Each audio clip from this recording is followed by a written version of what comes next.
வணக்கம். நான் உங்கள் அன்பான சயின்டிபிக் வேதிக் அஸ்ட்ராலஜர் அஸ்ட்ரோரஞ்சி பேசுகிறேன். நல்லது நினைப்போம், நல்லதே நடக்கும். இப்போ பார்த்தீங்கன்னா ஜூன் 2025 எத்தகைய ஒரு மாதமாக ஒரு காலமாக பலாபலன்கள் நிறைந்த ஒரு காலமாக இருக்க போகிறதுங்கிறது கன்னிராசிக்காரர்களுக்கு நம்ம பார்க்க போகிறோம். இப்போ கன்னிராசிக்காரர்களுக்கு இந்த ஜூன் 2025 எப்படி இருக்க போகுதுன்னு பார்க்கும் பொழுது மாத கிரகமாகிய புதன், சூரியன், சுக்கிரன், செவ்வாய் எத்தகைய ஒரு சஞ்சாரங்கள் பெறுகின்றன. ஆண்டு கிரகம் என்று சொல்லப்படுகிற குரு, சனி, ராகு, கேது எல்லாமே பார்த்தீங்கன்னா ஆண்டுக்கு ஒரு முறை, 2 ஆண்டுக்கு ஒரு முறைங்கிற மாதிரி சஞ்சரிக்கக்கூடிய, பயிற்சி பெறக்கூடிய கிரகங்களோட அமைப்பு கன்னிராசிக்கு எப்படி இருக்கு, இது ரெண்டையும் சேர்த்து பார்க்கும் பொழுது கன்னிராசிக்கு எத்தகைய ஒரு அமைப்பு நிறைந்ததாக ஜூன் 2025 இருக்கிறது நம்ம பார்க்க போகிறோம். அதுக்கு முன்னாடி நம்ம சேனல் ஃபர்ஸ்ட் டைம் வரவங்க மறக்காமல் சப்ஸ்கிரைப் பண்ணுங்க. ஸோ தட் தொடர்ந்து நம்மளுடைய வீடியோஸ்லாம் உங்களை அடைந்து அது மூலமாக உங்களுக்கு அறிவியல் சார்ந்த முறையில் வீடியோ வருவதனால எந்தவித மிகைப்படுத்தாமல் மூட நம்பிக்கையில் போகாமல் பரிகாரங்கள் அது மாதிரி விஷயத்துக்கு போகாமல் பார்க்கும் பொழுது நல்ல ஒரு துல்லியமான ஒரு பலாபலன்களை தெரிந்து கொள்ளக்கூடிய அமைப்புகள் கண்டிப்பாக உண்டு.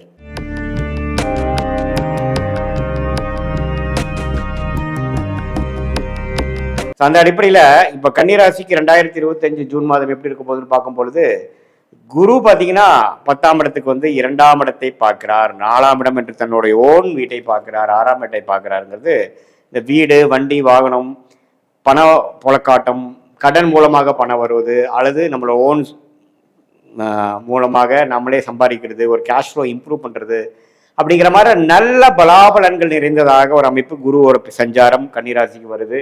இதுவரை பார்த்தீங்கன்னா கேஷ் ஃப்ளோ அவள் நினைக்கிற அளவுக்கு இல்லை அப்படின்னு நம்ம அதை நோக்கி நம்ம தொழிலதிபர்களாக இருந்தாலும் சரி, வியாபாரிகளாக இருந்தாலும் சரி, உத்தியோகத்தில் இருந்தவங்களாலும் சரி, இப்போ பார்த்தீங்கன்னா அடுத்த ஒரு வருடத்துக்கு ஒரு நல்ல ஒரு கேஷ்ல வரக்கூடிய ஒரு ஆரம்ப கட்ட மாதமாக ஜூன் மாதம் இருக்க போகிறது என்று நீங்கள் தெரிந்து கொள்ள வேண்டும். அதே சமயத்தில் கடந்த 1.5 வருஷமாக ராகு, கேது அப்படிங்கிற ஒரு ராசிக்குள்ள சம்மந்தப்பட்டு மனக்குழப்பங்கள், சில விஷயத்தில் முடிவெடுக்க முடியாத ஒரு அமைப்புகள், லெஃப்ட்டும் போக முடியல, ரைட்டும் போக முடியல, ஒரு மாதிரி மனக்குழப்பங்கள் நிறைந்த கன்னிராசிக்காரர்களுக்கெல்லாம் பார்த்தீங்கன்னா படிப்படியாக இந்த ஜூன் மாதம் பிறக்கிறப்பவே பார்த்தீங்கன்னா சனி பயிற்சி முடிந்து விட்டது, குரு பயிற்சி முடிந்து விட்டது, ராகு கேது பயிற்சி முடிந்து எல்லாமே சாதகமான பயிற்சியாக வருகிறது. ஸோ ராகு கேது ராசி விட்டு விலகி ராகு 6ஆம் இடத்துக்கும் கேது 12ஆம் இடத்துக்கும் வருவது சூப்பர், அருமையான விஷயம். ஸோ அதனால என்ன ஆகும்னா அவங்களுக்கு மென்டல் கிளாரிட்டி கிடைக்கும், ஒரு ஸ்ட்ரெச் கிடைக்கும், அடுத்தது என்ன பண்ண போறோங்கிற ஒரு தீர்க்கமான ஒரு முடிவெடுப்பக்கூடிய ஒரு காலகட்டமாக இருக்க போகிறது.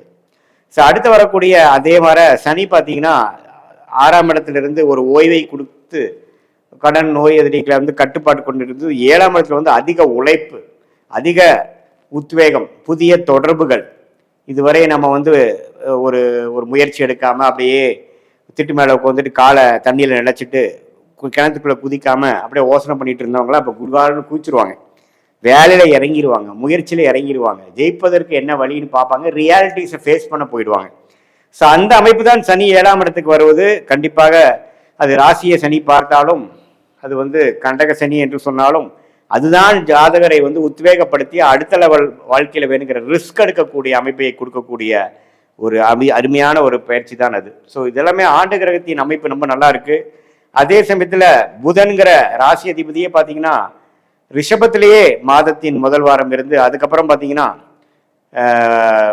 16ஆம் தேதி, அந்த 22ஆம் தேதி மாதத்தின் 3வது வாரத்திலாம் பார்த்தீங்கன்னா மிதுனம், அதுக்கப்புறம் கடகம்னு போய் அது ஒரு ராசியோட சஞ்சாரம், ராசிநாதனோட சஞ்சாரமே ஒரு நல்ல அமைப்புல ரிஷபம், மிதுனம், கடகம், அதாவது 9ஆம் இடம், 10ஆம் இடம், 11ஆம் இடம் என்று நட்பு வீடு, ஆட்சி வீடுங்கிறது நல்லா இருக்கு. ஸோ ராசி அதிபதி பலம் பெறும் பொழுது நல்ல அமைப்பு கொடுக்கக்கூடிய, நல்ல தீர்க்கமான முடிவு எடுக்கக்கூடிய, ஆல்ரெடி ராகு கேது வேற ராசியிலிருந்து விலகிட்டாங்க. ஸோ அப்படிங்கிறப்ப ராசி அதிபதியும் நல்லா இருக்கும் பொழுது, அதே குறிப்பா பார்த்தீங்கன்னா மாதத்தின் செகண்ட் ஹாஃப் என்று சொல்லப்படுகிற 3rd and 4th வீக்லாம் பார்த்தீங்கன்னா புதன் குருவோட சேர்ந்து சூரியனோட சேர்ந்து 10ஆம் இடத்துல இருப்பது அருமை. ஸோ நல்ல ஒரு வேலையில தேர்ச்சி, தொழிலில் நல்ல ஒரு முன்னேற்றம், மாணவர்களுக்கு பார்த்தீங்கன்னா நல்லா படிக்கக்கூடிய அமைப்பில் ஜெயிக்கக்கூடிய அமைப்பு, எல்லா வயதினர்களுக்கும் ஒரு மேலான ஒரு அமைப்பு கொடுக்கக்கூடிய அமைப்பு இருக்கு. ஏன்னா ராசி அதிபதி ஆட்சி பலம் பெறுவதே பெரிய விஷயம், அது குருவோட சேர்ந்து ஆட்சி பலம் பெறுவது, அது சூரியனோட சேர்ந்து இருப்பது அற்புதம். ஸோ இந்த ஜூன் மாதம் பார்த்தீங்கன்னா கன்னிராசிக்காரர்களுக்கு பல மேன்மைகள், கடந்த ஒரு வருடமாக நீங்கள் கஷ்டப்பட்டு முயற்சி செய்து சில பிளான் பண்ணி சில விஷயங்கள் செய்தது என்கிற பலனை அனுபவிக்கக்கூடிய ஒரு அமைப்பு தான் இது. ஸோ இது நல்லா இருக்குங்க. அதே சமயத்தில் பார்த்தீங்கன்னா செவ்வாய் பார்த்தீங்கன்னா மாதத்தின் 2வது வாரமே 10ஆம் இடத்துலேருந்து 11ஆம் இடத்துக்கு வந்து நீச்சம் பெறுவதும் நல்ல ஒரு அமைப்பு தான். அதே சமயத்தில் சுக்கிரனின் ராஜயோகாதிபதி சுக்கிரனின் சஞ்சாரம் பார்த்தீங்கன்னா மேஷத்திலேயே இருந்து மறைமுக இன்கம்மை கொடுத்து மாதத்தின் இறுதியில் பார்த்தீங்கன்னா 9ஆம் இடம் என்று சொல்லப்படுகிறார் ரிஷபத்துக்கே வருவது அருமை. ஸோ சுக்கிரனின் சஞ்சாரம், செவ்வாய், புதன், சூரியனும் பார்த்தீங்கன்னா மாதத்தின் 3rd வீக் ஜூன் 16ஆம் தேதி பார்த்தீங்கன்னா 10ஆம் இடத்துக்கு போய் இருப்பது அருமை. ஸோ மாதம் கிரகத்தின் பயிற்சிகள் அருமையாக இருக்குது. ஆண்டு கிரகத்தின் பயிற்சியும் அருமையாக இருக்கும் பொழுது கன்னிராசிக்காரர்களுக்கு ராகு கேது விளங்குனதும் குரு 2ஆம் இடத்தை பார்ப்பதும் ராசி அதிபதியே வலு பெறுவதும் எல்லாம் பார்க்கும் பொழுது இதுவரை 1.5 வருடமாக சில திட்டங்களை தீட்டி சில முயற்சிகளை எடுப்பவர்களுக்கு கைமேல பலனை கொடுக்கக்கூடிய ஒரு அருமையான ஒரு காலகட்டத்துக்கு மேன்கிற ஒரு முதல் கட்ட ஆரம்ப கட்ட ஒரு மாதமாக ஜூன் 2025 கன்னிராசிக்காரர்களுக்கு இருக்குங்கிறது நீங்க தெரிஞ்சுக்கணும். இது பாத்தீங்கன்னா பொதுவா இந்த மாத கிரகங்கள் ராசி கிரகங்கள் வைத்து பார்க்கக்கூடிய ஒரு பொது பலன் தான். நீங்க உங்களோட ஜென்ம ஜாதகத்துல உங்களுடைய தசாபுக்திகள் எப்படி போய்கொண்டு இருக்கிறது, நீங்க என்ன நேரத்துல எந்த தேதியில பிறந்து எந்த லக்னத்துல பிறந்தீங்க, அந்த லக்னாதிபதி எப்படி இருக்குது, இப்போ என்ன தசைகள் போய்கொண்டு இருக்கிறது, அந்த தசநாதனும் புக்திநாதனும் இப்போ கோச்சாரத்துல நான் சொன்னதுல வந்து எந்த மாதிரி அமைப்புல இருக்கிறாங்கிறதெல்லாம் வைத்து கொண்டுதான் உன்னமே துல்லியமான பலன்கள் அடுத்த 3 மாதங்கள் அடுத்த 6 மாதங்கள் எப்படி இருக்க போகிறது, எது மாதிரி முடிவுகளை எடுக்க வேணும், உங்களோட தனிப்பட்ட கர்மா எப்படி சொல்லுது, உங்களுக்கு சாதகமான கிரகங்கள் என்ன என்ன தசைகள் போய் கொண்டிருக்கிறது, இப்போ அந்த தசநாதன்லாம் கோச்சாரத்தில் எப்படி போகுங்கிறப்போ ஃபியூச்சர் லாங் டேர்ம் ஷார்ட் டேர்ம்லாம் தெரிந்து கொண்டு அதுக்கு தகுந்த மாதிரி உங்களுடைய பிராப்தங்கள் என்ன, எது மாதிரி முடிவுகளை எதில் எடுக்கணும், உங்கள் சாய்ஸை எப்படி நீங்கள் செலக்ட் பண்ணணுங்கிற மாதிரி முடிவுகளை எடுத்து தக்க பலனை நீங்கள் இந்த சயின்டிபிக் வேதிக் அஸ்ட்ராலஜி முறையில் உங்களால் பெற முடியும். அது மூலமாக வாழ்க்கையில் வெற்றி பெற முடியுங்கிறது நீங்கள் தெரிஞ்சு கொள்ளுங்கள்.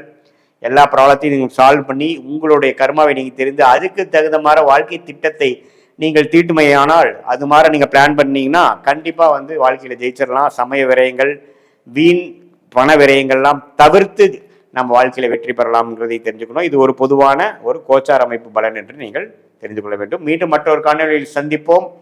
நன்றி, வணக்கம்.